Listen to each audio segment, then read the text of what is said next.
साहब ने अपने हाथ से इस नौजवान को पगड़ी पहनाया जो आपके बीच बैठा है, राणा रणजीत सिंह। एक पढ़ा लिखा नौजवान है जो आपके बीच बैठे हैं और उसको बैरिस्टर असदुद्दीन ओवैसी साहब ने पगड़ी पहनाया। दोस्तों बुजुर्गों अजीजों, ये चुनाव आपका है, ये चुनाव शिवहर का है, ये चुनाव इस मिट्टी का है, ये चुनाव नौजवानों के युवाओं के सपनों का है, ये चुनाव मजलिस इत्तेहाद मुस्लिमीन को अपनी क़ियादत को मजबूत करने का। आप बार बार 2015 से बोलते थे चंपारण आइए, चंपारण आइए।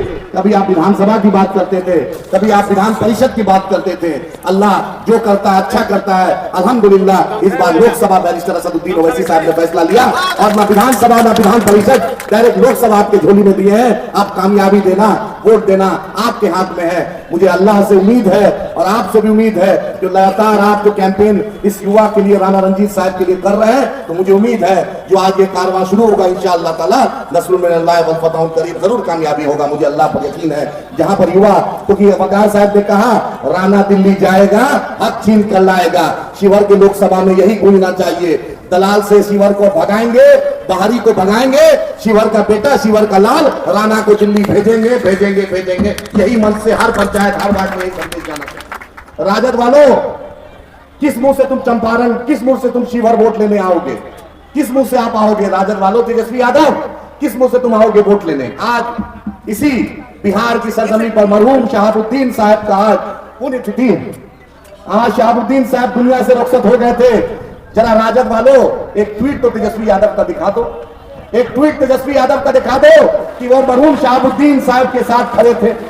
जिस शहाबुद्दीन साहब ने राजद को अपने खून से सींचा, पसीना से सींचा।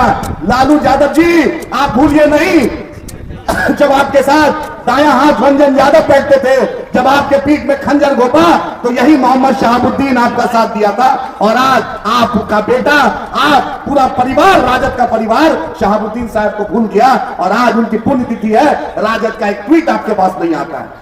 आज उसकी बेवा सिवान में अकेले आवाम की मजबूती के साथ, आवाम की ताकत के साथ उसकी बेवा चुनाव लड़ रही है। और बैरिस्टर असदुद्दीन ओवैसी साहब ने, अख्तरुल इमान साहब ने फैसला लिया कि मजलिस इत्तेहाद मुस्लिमीन अनकंडीशनल सपोर्ट करती है ना साहब को। यही हमारी वफादारी है, ये हमारी वफादारी है। हम जिसके साथ रहते हैं क़यामत के सुबह तक रहते हैं। हम ये लड़ाई, जितना आप ताकत यहां लगा रहे हैं, हम उतना ताकत सीवान के आवाम से भी बोलते हैं कि आप हिना शाह मोहतरमा को जिताइए। और ये जो मौका परस्त बैठे हुए हैं सर्कुलर रोड पर, लालू जी आप तो जयप्रकाश जी की बात करते थे, लोहिया जी की बात करते थे, और उस जयप्रकाश जी के किस चैप्टर में, किस पन्ने में है जहां पर आपका एक बेटा मंत्री बन जाए, एक दूसरा बेटा डिप्टी सीएम बन जाए, एक बेटी सिंगापुर से आकर छपरा दे दीजिए, एक बेटी जो आज तक पाटलिपुत्रा कभी जाती नहीं है, चुनाव के बाद, राज्यसभा के बाद भी उस बेटी को फिर से पाटलिपुत्रा दे दीजिए।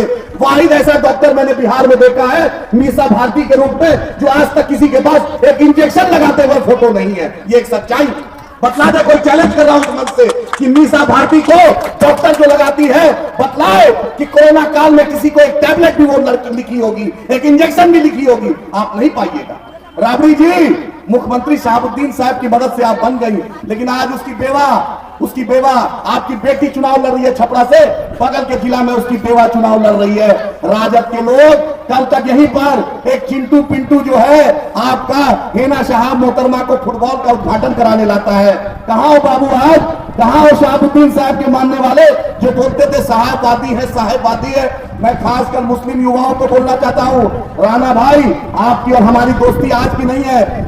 आप जैसे बोलते हैं रघुपति रीत सदा चली आई, प्राण जाए पर वचन नहीं जाए, उसी तरह हम क़यामत के सुबह तक अपनी जुबान पर रहते हैं। हम इस जुबान पर अपनी गर्दन कटा सकते हैं, लेकिन गर्दन कभी झुका नहीं सकते। यही हमारी पहचान है।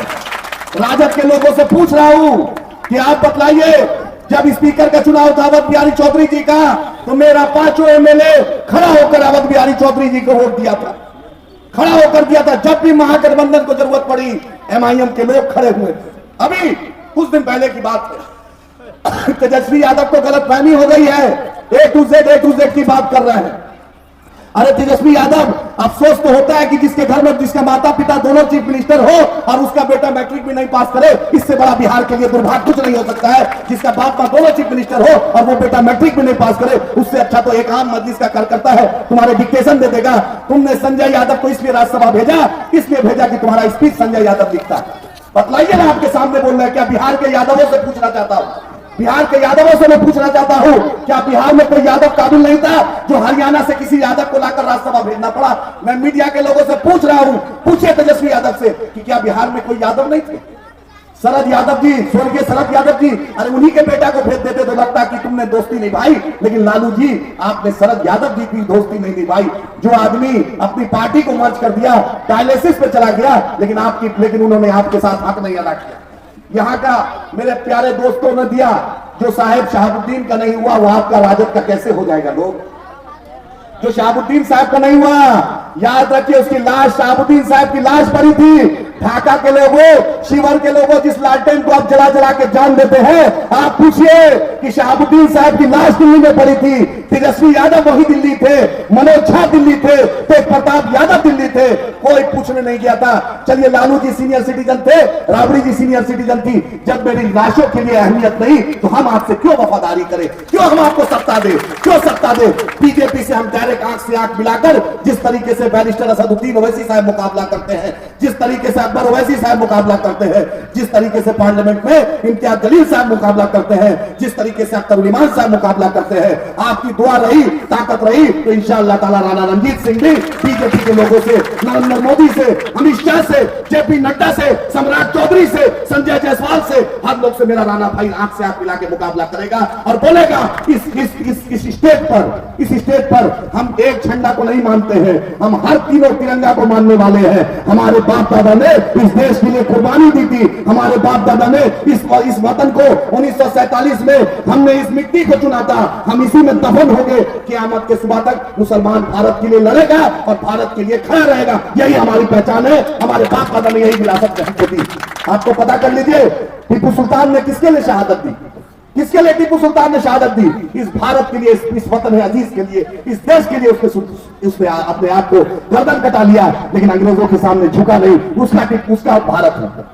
बाबा साहब अम्बेडकर ने संविधान में अगर रानी लक्ष्मीबाई का फोटो दिया तो बाबा साहब जानते थे कि टिप्पू सुल्तान भी इस देश के लिए इतना जरूरी है। लेकिन भाजपाइयों को टिप्पू सुल्तान के नाम से चिढ़ है। मैं राजपूत भाई है, यहाँ पर क्षत्रिय सेना का आपकी दोस्ती और हमारी दोस्ती को याद नहीं। शिवाजी के साथ सबसे ज्यादा अगर कोई खड़ा था तो मुसलमान खड़ा था, अगर अकबर के साथ सबसे ज्यादा कोई खड़ा था तो कोई राजपूत भाई खड़ा था। हमारी दोस्ती आज की नहीं है। यहाँ के जो मतदाता है, आपने फैसला आपको लेना है। एक आई है, कल तक भाजपा में थी मैडम, आज लालटेन का डिबिया लेकर आई है तेजस्वी यादव के नाम पर। और एक साहब तो सहरसा के सुपौल कहाँ घर है? क्यों शिवर भाई? शिवर में वो लायक नहीं है क्या? शिवर के लाल को मौका नहीं मिलना चाहिए? बतलाइए, फैसला आप कीजिए। 5 बार